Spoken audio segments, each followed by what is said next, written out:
ঢুকবে তাই কি যেন গৃহ প্রবেশ করবে। ওই যে চাবি খুলছি তোমরা দেখো ভিতরে কেমন করে আমরা সাজাই।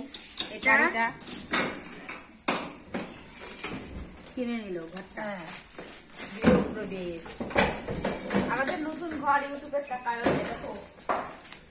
চকি এটা নিচ্ছি আমরা, চকি এটা লাইট নিচ্ছি, লাইট নিচ্ছি অনেক কিছু। এখন ঘরটা দুটো ঘরে হয়ে গেছে আমাদের ঘর। এখন ঢুকে ওইটা ঘরে পূজা করিস। হ্যাঁ এখন বর্তমানে পরে নিয়ে আসবো দেখা কেন রে ওরাই তো বসাই দিবে ঠাকুরটা বসাতে হবে। কাপড়লা ঢুকা ले ঢুকা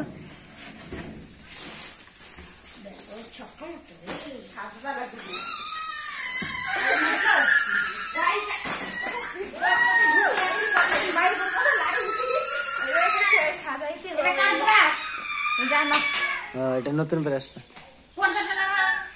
ও হ্যাঁ দরজার পর্দা রে, এই যে দেখো আমাদের দরজার পর্দা। কাটা সুতা দে আর লাগাই দে, দড়ির সামনে দিয়ে সুতা লাগা দিয়ে দড়ি পাকাই বাইরে পাকাই দা। এই যে তোমাদেরকে দেখতে দিব না আমরা, পর্দাটা লাগাই দিব। তোর বেটি চকি দিতে রে। আজকে আমরা আরো হাট যাবো, বিছানা নিতে যাবো, কম্বল নিতে যাবো। পুরা গদগদ করে শুইব খালি। কম্বল নিবে জানা কি নিবে ভাই? তোষক নিলে গদগদা হলাই দিস না খান। ওই যে মোটা মোটা শোলাগুলো আছে না, ওগুলো বুঝে নিবে। শোলাগুলা দেখিস না, এটা কি হয়? এটা ব্রাশ হয়, খুশি হয়। নে নে নে আরো গলা আছে না নাকি?